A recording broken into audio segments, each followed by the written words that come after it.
Machines Plus Media Conference. I'll be moderating this session on the economics of machine-driven media. This panel will be about how data science and automation relate to monetization and business strategy, especially as we consider how normal it will be in the future to have machine-driven teams all over, on the marketing side, in the newsrooms, on every team in our digital organizations. Something else I do at NYC Media Lab is I run our weekly data science-focused newsletter. This newsletter brings together headlines on AI and machine learning, and the goal is to keep our community updated and aware on all the headlines. Many of the headlines are threatening and provoke us to consider that the robots are taking over, everything is being automated, and companies are completely restructuring and transforming.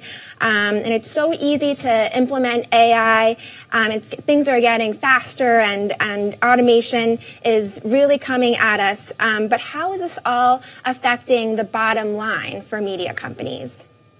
So I hope today's discussion with our panelists, Field, Ben, and Margaret, will help us consider the state of the market today and what to expect at a high level going forward. They are leaders at their organizations focused on data-driven business development as well as client strategies. So it's a great group to look up to. So I'll call the panelists up and we'll have a conversation here. So I'd love to start with introductions from the group. Perhaps Field, we'll start with you. If you could tell us about yourself and your startup, Iris.tv. Sure. Field Garthwaite, co-founder and CEO of Iris TV. Iris TV is a video programming and personalization engine that we license to media companies and broadcasters globally. So we have hundreds of customers that utilize us to help dramatically increase revenues and video consumption on their owned and operated properties. The product itself is a technical audience, so it's an API that we plug into any video player and then utilize that to match the right video to the right viewer in real time. So for media companies with tens of thousands of videos in their archive and millions of viewers, there's a lot of data there, and so we reduce search fatigue and actually create a Pandora for video-like experience to match the right video to the right viewer instantaneously. And the typical results are we'll create about a 70% increase in video views in a pretty short period of time, typically about 30 to 60 days. And our largest customers are growing by about 400% by taking advantage of these data-driven approaches to video programming, which hopefully we'll get to touch more on. Could you just give a few samples of the media publishers that you work with around the world and what that has been like over the past couple of years? Yeah, so companies like Time Inc., Billboard just released a study stating how they more than doubled video views in about 6 months, going from about 80 million views a month to 210 million. Companies like Warner Brothers, Time Inc., Los Angeles Times, Tribune, yeah. Great. So Margaret, an introduction from you, please. Yeah, great. Hi, everyone. I'm Margaret Hung. I head up strategic insights for The Weather Company. I work on the B2C side of the business, so supporting ad sales research for our owned and operated properties. So that's the weather app, also mobile web, and desktop weather.com as well. So we know weather has actually gone into IBM Watson, so could you share a little bit about that? So we were acquired by IBM last year. At the beginning of this year, we were incorporated into the IBM Watson and cloud platform. That provides us a lot of opportunity to go beyond being just a weather company. We're now working with our counterparts at IBM Watson to understand how we can use cognitive computing and apply that to the media space. Great. And next we have Ben from Shutterstock. Hi, everyone. Ben Pfeiffer. I'm the GM of Shutterstock's editorial business. Shutterstock is a 14-year-old company. We're a two-sided marketplace where folks can license stills, video, and music on the creative side. In the last year or so, we've also gotten into the editorial business. That's what I head up. Great. And I'd love to start with a general question for the panel. How are you focused on data at your organization, specifically for building new products and developing partnerships? Sure, yeah. So we're a data business, and I think best way to break this down is we look at data in two primary kind of topic models. So we'll look at assets. So in this case, you could think about a video that has, say, Angela Merkel, or a video that has Jacob deGrom, right, a sports video. Often those videos will have keywords on them. Those keywords in the past have been just used for search purposes. So we'll take those data points and those strings of terms, and we'll actually index them, and we use a natural language processing suite to actually create and derive more meaning from them. So in the case of Merkel, you'll know that that's a person. It's associated with the company Germany, depending if it's a U.S. or a German publisher, it's domestic or international news. Someone like Jacob deGrom, you have players on the New York Mets. The New York Mets are in the MLB. That's in the National League East. So you have all this structured data that comes out of just a single data point that then we allow our customers to set business rules and actually have programming controls upon, so that they really can control the programming experience. And then we'll also look at the user data. So what device someone's on, where they are, the location, the time of day, all anonymously. When you look at those together, you have a very robust data set, one of the most unique in the world, we think, from the video side. And we allow our customers to take advantage of that by setting business rules, and then they can ensure that when, say, you're watching a video about the French election, that you're not going to then start seeing videos about, say, the terrorist attack as the next video, right, which would happen with just a pure semantic engine. So by taking this more comprehensive approach to data on users and video assets, we're able to kind of give our customers a lot more control, the same way you'd expect a TV research and programming department to have. Mm-hmm. It's really about making the experience relevant. Mm-hmm. Mm-hmm. And Margaret? Yeah. So we're the weather company. So we have a wealth of weather data. And weather powers all different types of industries, and it influences sales, influences operations. So we use that data across our business, but also through the IBM consulting business right now, to help companies understand how to make better decisions under different weather conditions. In addition to that, in the media side of the business, we are using weather to create weather triggers, right? So when we understand that the allergy count is high or pollen count is high, that's when the allergy medicine ads start going up, right? For example. But we also have a wealth of location data, right? So with our mobile app, we're able to track where people are. People use it. They give us their location information, their home addresses as well, so they can get more accurate weather forecasts. And that data actually allows us to start tracking footfall, right? So, partnering with advertisers, obviously, they want to understand attribution, right? What type of marketing channels, what type of ads were people exposed to? How did that influence their behavior? Did that drive them to the store to make a purchase? And we're now, with our location data, able to start tracking, what are the foot traffic patterns of different consumers? Were people who were exposed to ads on our properties actually able to, or, induced to go to that store? Yeah. And Ben? Yeah, so it's interesting. We, also a pure tech company, and what Shutterstock tries to do is, as a two-sided marketplace, people upload something like a photo or a video to Shutterstock, and they tell us what it is, and that's helpful data to have. But way more helpful is when a customer does a search for a particular thing. What is the image that they actually end up downloading? So that behavioral data, the search to download link, is something that, if your marketplace is vibrant, and we license is something like six images a second these days, we've got lots of search to download data. So our algorithm guys can do a really good job of producing a better and better set of search results that just improves over time. On the computer vision side, too, there's some interesting problems that we're trying to solve. So I was horsing around before I came over here. I did a search for a bottle of wine. 9 in the morning. I don't know why I did that, but and Shutterstock will return 260,000 images of a bottle of wine.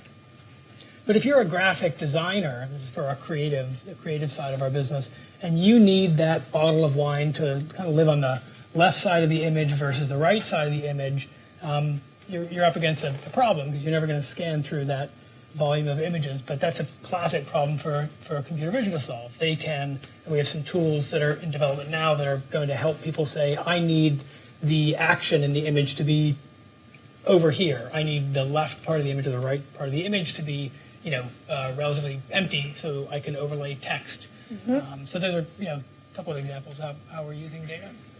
Great. I'd love to learn, how have you seen data change the way business decisions get made with the people you're working with on the other side? Mm-hmm. So everyone knows the term AI, and we prefer the term augmented intelligence as opposed to just artificial intelligence. Most of us don't really understand how the brain works, so to assume that we understand how to make artificial brains is kind of a crazy one, except for those approaching general techniques. But augmented intelligence means that you're actually able to kind of set up a learning set where you're not only utilizing that data in real time to actually program content to users, like our APIs do, that you'll see around the web, but we also then deliver data back to teams, which is different for different team members. So editorial teams are going to care about very different things than performance-based marketers or folks in ad ops who need to hit certain campaign goals. If they actually understand, wow, okay, we have all these videos, say 50 about March Madness. One of those is outperforming all the rest and has the highest completion rate, has the most follow-on video views, and therefore is going to generate the most total views, and it's not just kind of a volume of views based on putting something on a homepage. So by utilizing that data, you can actually acquire users, program videos on the homepage, put videos on trending articles in ways that you're going to systematically grow audience. And we're seeing that kind of prescriptive approach start to take root inside of these large media companies, and as a result, their video businesses are booming.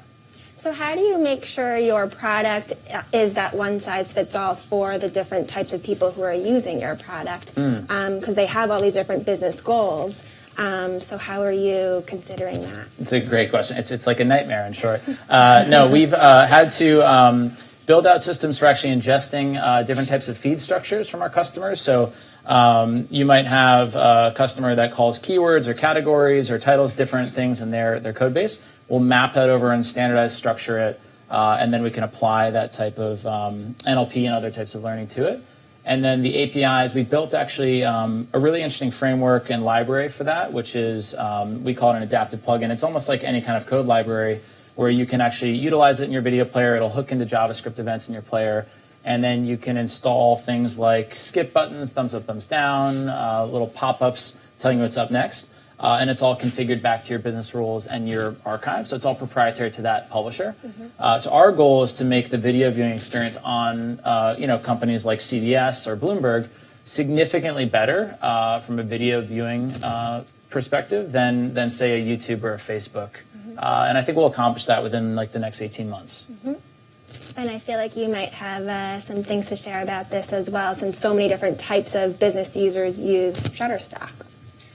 Yeah, I mean, in terms of how we internally use data to make decisions, I mean, a couple of things I guess come to mind. I mean, some of the tool sets that are available now to, say, a performance marketer today versus a handful of years ago are, it's pretty interesting. You can validate this campaign works better than this campaign, in a pretty straightforward way, and segment audiences. I think it's interesting now as I'm a GM. I try and think I think a lot about how we price and package content and what works and what doesn't. I think it's interesting that you can put entire models in front of people now and see which one works. You can price and package things in just totally different ways, segment an audience, put it out there, and see which one wins. So you're taking kind of a dumb discussion from a boardroom into an intelligent discussion about what customers are actually doing. I think that's interesting. Yeah, and Margaret, I feel like just with your work with different brands and marketers, considering, working with your data. Yeah, so one of the new applications to data that we're working on is we recently launched Watson Ads. So if you go to watsonads.com, you'll be able to see some examples of the campaigns that we've been running. But what we've done is we've taken information. So if I use a Campbell's campaign, for example, we've applied NLP and machine learning to the corpus of information about flavor profiles and recipes and food and what different things people think taste good together. And we trained Watson to understand all this information. Campbell's also provided their internal data to us, with their flavor profiles, with their recipes and their products. And so when you see a Watson ad as you're navigating the internet or on your mobile phone, it's an interactive unit. that you can actually interact with, right? So for the Campbell's campaign specifically, if you put in the ingredients, you put in a dish that you're interested in. Watson will automatically in real time come up with a brand new recipe that incorporates the ingredients that you put in, but also carefully measured to in the right proportions to a recipe that works with a Campbell's product, of course, because it's sponsored by Campbell's. But we've been applying that to different products like TheraFlu and things like that. So a lot of different applications. But the idea is that Watson understands, it reasons, it learns, and then it interacts. So it's not just a scripted bot. It's actually taking the user interaction and actually learning from it and improving over time. I'm really relieved to hear you say that because I got some Watson chocolates. Oh, yeah? And I thought it was part of the Singularity event, so it's nice to hear that's just an experiment. Yeah. I'm curious how is an experiment like that scalable or repeatable with different marketers who see that, who want to experiment, who want to try something like that? That's a really good point. So with all, we talk about data, right? And data is there's plenty of it, but there's ownership over it, right? So in terms of scalability, it's definitely scalable for that particular client with their corpus of information. But every time we apply or build a new use case, like we need to train, right? We need to train Watson, or we train the system. So anytime we're onboarding new data, that's going to take a little bit more time. So we're trying to bring in more data that we own to actually shorten that time period, because once we train that and then we marry that data with our client's data, it shortens down the time frame. But if we're going to, work with information that is owned by different advertisers and we can only use it for their campaigns, then that use case is only scalable for that particular advertiser. Mm-hmm. Yeah. Field, I feel like you might have some comments on this regarding scalability and repeatability for, using your product with the different publishers you work with. In which way? How are different publishers using your product to scale across all of their platforms that they work with? Yeah, we're finding that because of the learnings you can derive from kind of what content's performing well, what's not, then we're seeing customers actually change their business rules and how they actually segment their audience. I don't think I want to do a lot of detail on it, but we provide our customers with tools to then have complete control over our AI as part of the service. And then they'll actually start segmenting, and in some cases we've seen large media groups that have content libraries that have been segmented across different divisions. This is really common. Actually then kind of share that content, right, to just grow the total audience, right, because it's the same sales team in many cases, it's the same P&L at the top. In other cases, we've actually seen that companies that have exclusives on their content, right, they're the only ones with that interview or that coverage. They're starting to be smarter about what they put on social media. In the past, we found that teams in many cases run social divisions and then run owned and operated teams on their owned and operated sites and apps, and they often don't talk. So it's the same thing as though we had a hit TV show and then we gave it to a rival network and then we put it on air at the same time or the same week and then both tanked. And so there's a limit to kind of going where the audience is. And so we're seeing companies start to take advantage of, say, oh, well, I have this exclusive. Let's put a piece of that on social. Let's drive audience back to our O&O where our economics are 10x to 100x better. And then they're systematically growing their audience because they're the brand with that content that users are coming to find it. Ben, do you have anything to share regarding the exclusive content that Shutterstock might have for certain publishers, particularly at live events? Curious. Yeah, so, I mean, one of the things, just kind of thinking about the topic of data in a variety of contexts, one thing that comes to mind is at live events, this maddening thing happens, which is at a red carpet event, say, Shutterstock is there covering this event, sometimes with partners of ours like Variety or somebody else, and sometimes on our own. But you look around, and there's like 50 people taking very similar Shots. pictures. Yeah. So what we decided is, okay, let's try and be what if we're the absolute fastest to get that shot into the hands of people.com, one of our customers. So we, this is the good thing about working in a reasonably well-funded tech company. You can put a bunch of engineers together and say, okay, here's the challenge. someone's going to go click on this device, and it has to pop up on this photo editor screen immediately. So how are you going to solve that problem? And you go away for a few days. And what they did was, we figured out, literally built some hardware that we take onto or near the carpets at events that we're going to shoot celebrities and whatnot. We tether the cameras, right, which is not a new thing, but tether it into this hardware, which does a very nice job of getting it to a remote photo editor very, very quickly.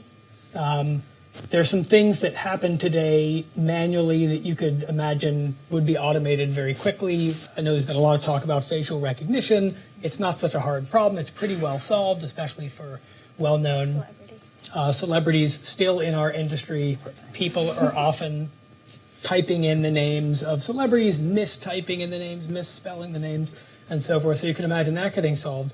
It has to be, cropped, color corrected and whatnot, fed into, ingested into our platform and then sent to a customer. That whole thing should take under a minute. So from the time that first shot is taken. And in our industry, it's kind of like if it takes under a minute, you win. If it takes more than a minute, you don't win. So it's pretty binary. We must do that well. So it's something we've had to put a lot of effort behind. Yeah, I'm curious, in that case, is the publisher setting the goal for success, or are you setting that time goal for success? I wish it was us. It's not us. It's the publishers. Obviously, they have a job to do, right? They have stories to tell, and they feel a strong need to be first to tell the story. So if we, as the supplier of kind of these raw materials, the visual elements and the stories that they're telling, can get them what they need faster and better too, hopefully, then we'll get wallet share from those guys. Margaret, how are you seeing the marketers that you work with measure success of, marketing automation? Yeah, it all comes down to the objective. So, we're partnering with them on their ad campaigns, and so it really depends on. We always set the benchmark by whatever the campaign objective was, right? Typically, that's going to be brand awareness, purchase intent, or actual, like I talked about, footfall, store traffic, or ultimately it's all about sales. But there's also consumer engagement, right? And for Watson Ads, which I was talking about before, our immediate objective right now in the early stages is engagement, right? Consumers are used to seeing ads all over the place, we live in an experiential world right now. It's all about experiential marketing. So how do we bring an experience rather than a flat display ad to consumers? And so engagement is one way that we're measuring Watson Ads. The other objective that marketers partner with us on Watson Ads is actually just insights, right? So it's interactive. You're getting input from the consumers as they're interacting with those ads, and that can be used for market research as well. So it actually takes us beyond just the advertising objectives. Last question before I open it up to the audience. This question has to do with competition in the media industry. In 3 to 5 years, how do you see automation affecting headcount with the organizations that you work with? So I'm a bit of a contrarian on this one in that we've seen companies who are utilizing our technology, data-driven approaches, kind of have a good they have infrastructure in place for video, right? Players, ad servers, analytics, and now they're really focused on growth, are turning their video businesses into profit centers. And so we're seeing them actually hire more people in content, more people in ad sales, moving off of programmatic, moving more to direct as much as possible because they can generate much higher revenues that way. So we're seeing a lot of growth as opposed to kind of like a decrease in the departments that we work with. I would say it's about real allocation of headcount, perhaps, with augmented intelligence. It's because you want to take the things that you can automate, and those are often things that you know very well, and you've been able to train a system to be able to do very well for you, right? But we still need. A lot of our clients talk to us about, hey, how can you work with us to create smarter media platforms that allow us to free up our talent to think about the hefty, real big business issues or to innovate, right? So it's the more rote tasks that they're looking to automate first, right? Because we constantly, as a society and as businesses, just need to continue to innovate and continue to progress. And so we need to be able to free people up to have that time to do that. I mean, I think it's a really interesting topic. I mean, the mega trends are kind of stare everyone in the face. People are consuming much more media, but if you think about what the media meant, a couple of decades ago, obviously today it's a totally different landscape. So it's highly democratized. You have a huge population of people creating media and consuming media. So I think what's maybe there's a question about allocation of headcount, but for sure the companies that win are the ones that can serve. If you're supplying media companies, you can't just be good at serving a small group of very large media outlets. You need to be good at serving millions of customers. In order to do that, you have to be really good at managing ad spend and moving data around and managing the product that you're selling to this huge audience. Those are highly data intensive problems, and also opportunities. If you are, as I was saying earlier, if you're driving, say, tons of search activity on your own platform, you're going to get pretty smart about what people want when, and recommendations will become more apparent to you, so you'll have opportunities to take advantage of. So just I think everything just shifted. Across the board. And there are some very big companies that are doing an awesome job at keeping right up with that pace of change, and there's others that are not doing as well. So questions from the audience. We have a few mic runners, but happy to take several questions here. Just 1 second. Let's wait for a mic.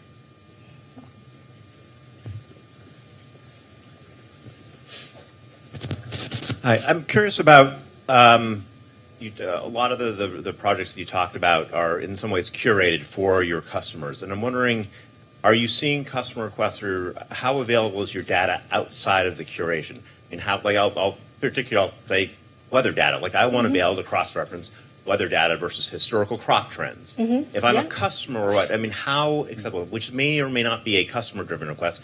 It may be a programmer I was trying to write a script in Python, but obviously could keep requesting and then take down your data from by accident. So are you seeing a more trend toward the people just wanting more and the ability to get the data themselves, as opposed to the scripted solutions that you come up with? Yeah, definitely. So we are actually in the process of opening up our platform. So where we've primarily been selling our ad solutions on our owned and operated sites. But currently in 2017, one of our big pushes is actually to create an open platform where people can, work with us and, pull down our weather triggers. And embed that within their own systems as well. And that's a differentiator for us, because a lot of people who own data, if you talk about Facebook and Google, right, it's a closed system. And that's one of the biggest complaints that we hear from our clients, which is, if something works on Facebook or works on Google and they want to take it off those platforms, it's not easy for them to scale just because of the data ownership issues. And we're willing to make that data available. I think from my side, it's a good question. I think years ago we sat around and said, hey, let's not expect everyone to come to our platform if they want images or videos or music. Let's go to as many platforms as we can. So we built some APIs, and today if you create an ad on Facebook, that's powered by, when you select the image, that's powered by Shutterstock. Same's true for Google, Salesforce, a number of others. So I think that's we know a lot. If you tell us, hey, I'm looking for an image for X, we know a lot about showing you what you might be interested in. We want to put that capability on every platform possible. We have time for one last question. This is for Ben. Do news organizations use your service, and is video part of that? And how do you acquire the stills and the videos that they use? Yeah, I mean, for our editorial business, we have a number of partners. So we've partnered with the Associated Press, for example, and European Press Association. Both of those organizations, the same second an image is available on their platforms, it's available on our platform for our customers. Does the network news organizations, do they ever use your service? Well, we're relatively new, but they're starting to, yes. Yep. On the creative side, they have for years. On the editorial side, I would say increasingly so for my job security. So if they see a shootout in Kansas City, might they ask you for stills that you're getting from social media, or would they go to social media directly? It's a good question. I think today they go to social media, right? It's pretty common to permission use from whoever's gotten the image. I could see us playing a role in that front going forward. All right. Thank you so much. I think this will wrap up our panel on the economics of machine-driven media. Okay. Thank you.